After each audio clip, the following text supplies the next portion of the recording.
TensorFlow. Today we are going to implement the code of autoencoder. Today we are going to implement the autoencoder by writing the Python code. So we are using TensorFlow and Keras for that. So today's goal is to write the code for autoencoders, and we are going to make two types of autoencoder. The first one is linear autoencoder. In this we will use dense layers or ANN.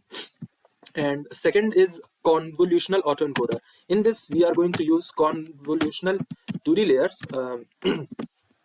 for encoder and decoder parts. So let's get it started. If you are not aware with the theory, so you can visit my previous video where I have explained the theory part of autoencoder, and this is going to be the coding part of the autoencoder. So let's get started with the code writing part. So here is my Jupyter notebook. Let's change the name from autoencoders, and now as our first step, let's import the necessary libraries. So these are the libraries that we are going to use, and let them load. And the data that we are going to use is MNIST dataset. So let's load the data, and this is our dataset. So we are loading the data into variable xtrain xtest, and we are excluding the labels part where every image is in the folder of the separate labels. So we are excluding label part. We are only importing the images from MNIST data. So now we have images, 60,000 images in xtrain. So let's check what our xtrain looks like. And this is the xtrain. It contains 60,000 unique images of numbers from 0 to 9, and they are represented in the form of numpy array. So let's check the length of this xtrain. Yeah, so this is 60,000, and let's check the what first image looks like. So this is the numpy array representation of the image. So this contains the pixel value between 0 to 255. As you can see, minimum is 0 and the maximum is 255 here. So we will normalize this from 0 to 1. So let's do that. Okay, so for normalization, we'll write the code. We basically have to divide every pixel value by 255 to normalize it. So this is the code for that, and we'll normalize it. Will normalize every pixel value from 0 to 1. So let's check xtrain again. So as you can see, now our pixel values are normalized, and they are ranging between 0 to 1. Now let's check the size, or let's check the size of the single image. What is the resolution of the single image? So every image is of 28 by 28 resolution, which means our xtrain contains xtrain should contain 784. Xtrain should be of length 784. So xtrain 0, it is of 28, and if we'll check the shape or size of xtrain, this will give 784 as output. So yeah, we have let me just write a comment here. It is of 28 comma 28. So every image is of 28 by 28 resolution. Now the next thing that we have to do is write the code for our autoencoders. So the target is, or the goal is, to minimize this resolution. So now we have images of let me write here 28 by 28, and what we have to do is we have to minimize these from 28 by 28, or we have to gradually reduce the size of images from 28 to something something smaller, so we'll decrease it to 3 by 3. Okay, so in our encoder part, the goal is in encoder we will decrease the size from 784 to 3 by 3. Okay, and then this 3 by 3, this 3 will represent the latent representation, or the latent vector of the image. So this will be the latent vector of the image, and then we will pass this latent vector in decoder.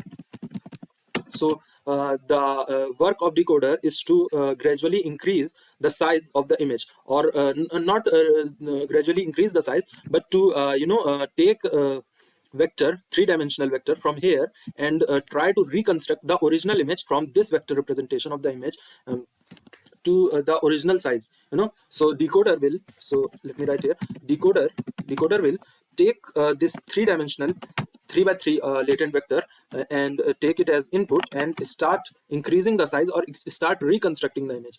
So this will convert it from 3 to 784 dimensional again, and after that we will convert it into 28 by 28.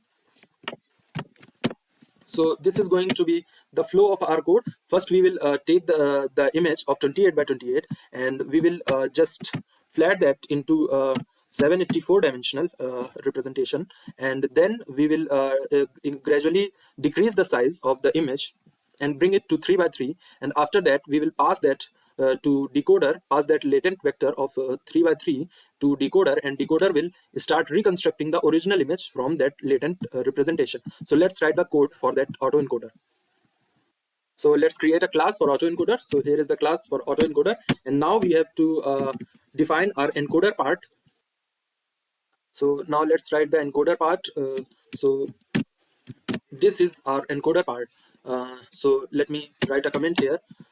This is the encoder part. So encoder, and let's understand that what is going on this encoder part. So we have an image of 28 by 28 resolution. So this image will get passed to the encoder layer first. Okay, so we have a defined autoencoder class, and we have encoder layer here. So what this encoder layer will do is, first we will get the input of 28 by 28 here.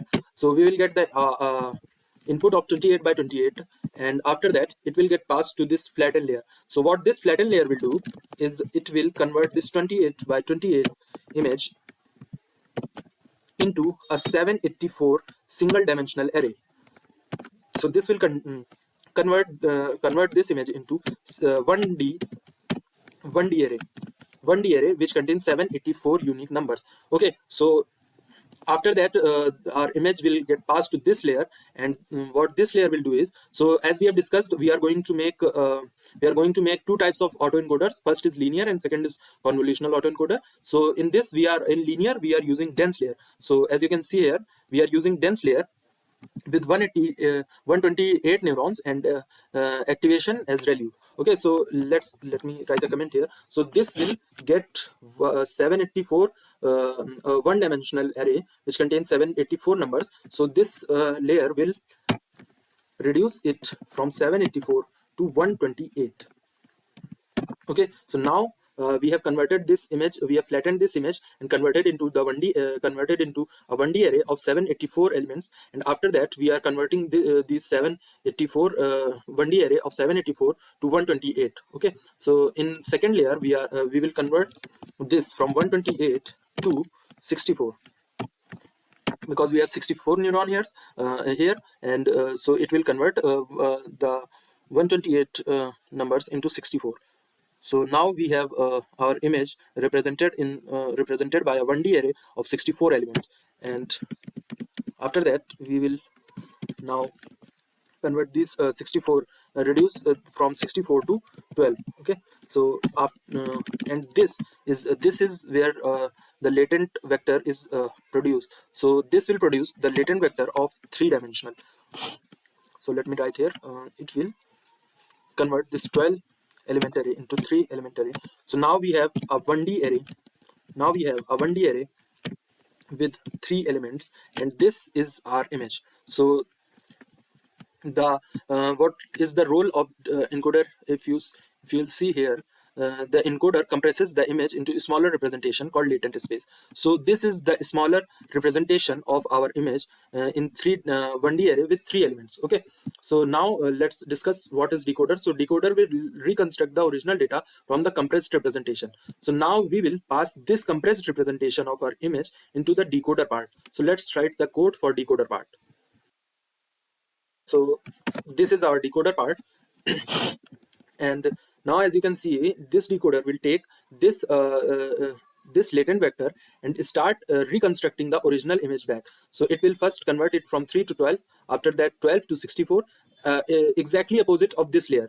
this is converting from 784 to 128 to 64 to 12 to 3, and this is exactly opposite of that layer. This will take this three-dimensional this latent vector and convert it into 12 elements, then 64, then 128, and after that it will return the original image back.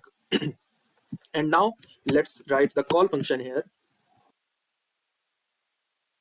So this is our call function. So what this call function will do is this will manage the flow of our autoencoder. So first we will pass our image in encoder, and this encoder will produce the output, or this three-dimensional vector called the latent vector, and this latent vector will get stored in this variable called encoded.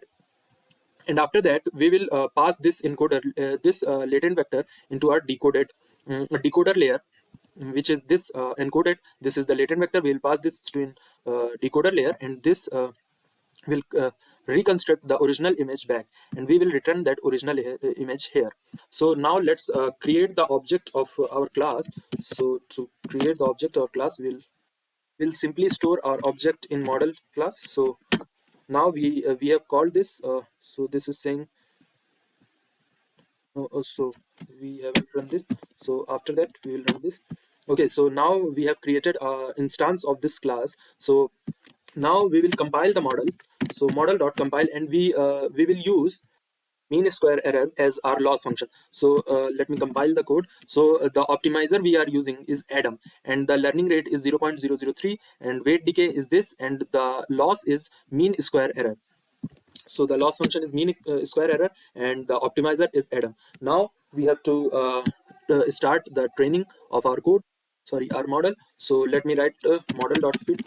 So model.fit, we will store it in history for drawing the plotting the graph. So here we are passing our x train and x train, because the loss we have to calculate is between the reconstructed image and the original image. So the loss so we will pass x train as our training data, and this is for validation also. So here x test as validation, and x train as our training data. So input and target variables are same, because in autoencoder the loss we have to calculate is the reconstruction loss between the original image and the constructed image by decoder. So this is for that purpose. Or and the epochs we are using is 10 epochs. So we are training our model for 10 epochs, and batch size is 64. So the training has started. It will take some time.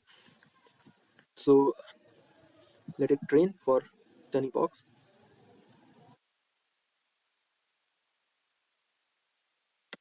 So this will take some time.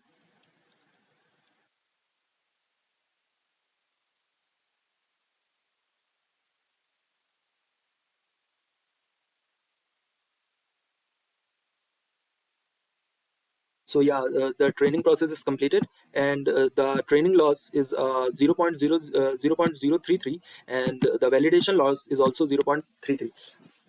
So our model is trained now, and we have made this model on linear layer, or the dense layer. So this is the linear autoencoder. So let's check the quality of images that it provided or made. So let's check the images that it had made. So this is the code for constructing the images. So let me run this code.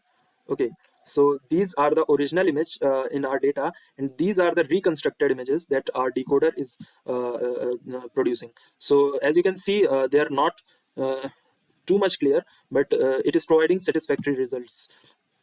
And you can increase the number of epochs to get more accurate results. So now we have understood the linear autoencoders, and this now we will jump into the convolutional autoencoders. So let me write the text here, or the heading here: CNN autoencoder.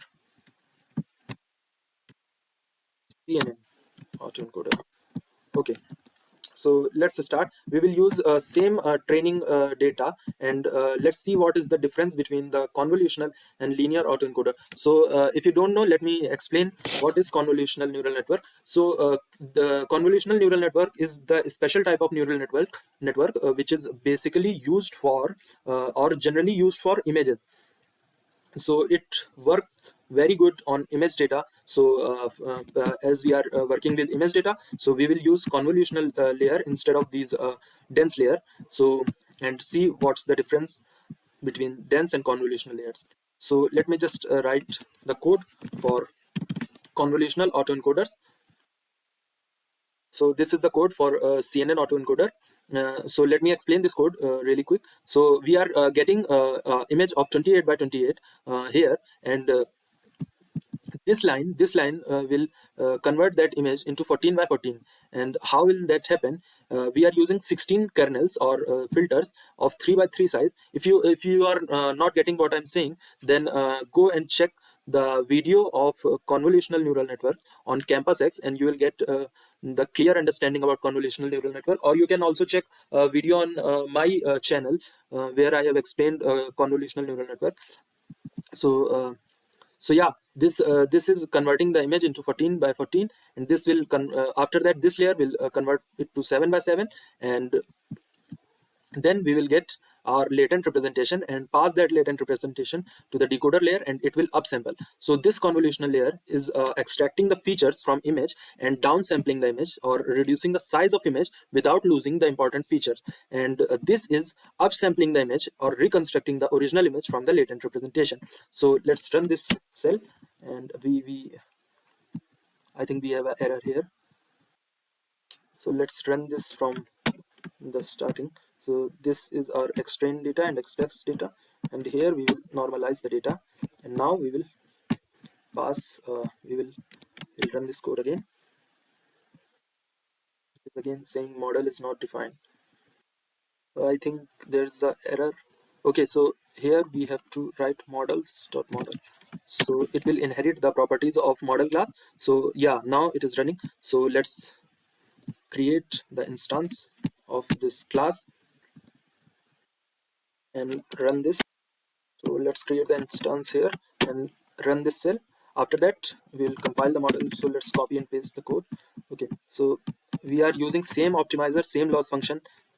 Everything is same, but we have replaced the dense layers with these con 2D layers. So let's see the difference between the result of dense layer, result of autoencoder with dense layer, and the result of autoencoder with con 2D layer. Okay, so our training has started. So it will take time. So let it train, and after that we will compare the result between these two.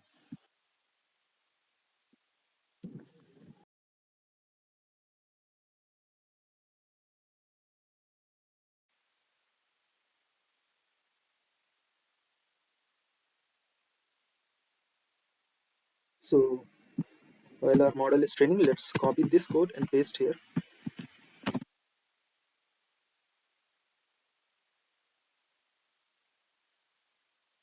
So our model is trained. Now it's time to check the results, that what are the images there. So as you can see, these are the result after 10 epochs when we are using convolutional layer. So the reconstructed image and the original image is I think they both are same. I can't tell the difference between reconstructed image and the original image.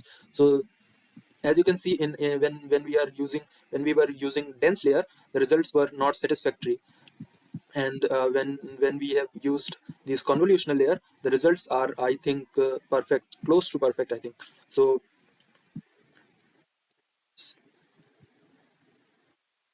so let's take a quick recap that what we have learned in this video. So this is the architecture of our model that we have created now. So we have passed our image in encoder, and encoder downsampled the image, or reduced the size of image, and represented in this bottleneck, represented this. Okay, how to select this? Okay, here. So represented our latent vector here, and after that our decoder picks the latent vector and start the reconstruction of image, and here we got our reconstructed image. So we have minimized the loss between the reconstructed image and the original image, so we are getting satisfactory results here. So let's let's take a quick recap of this code. So here we are using dense layer, and downsampling and upsampling, downsampling in encoder block and upsampling in decoder block, and the loss function that we have used is mean square error. You can experiment with this code. You can change the number of neurons here and change the optimizer, learning rate, and loss functions to increase the accuracy, or to get more accurate images. So these are the results of uh, autoencoder when we were using dense layer, and these are the results after using convolutional layers. So that's it for the video. In next video, we will learn about variational autoencoders, which are the modified or the updated version of these autoencoders. So in next part, we will cover the theory of variational autoencoder, and after that, we will write the code of variational autoencoders from scratch. So thank you for watching, guys, and stay tuned for learning generative AI from scratch.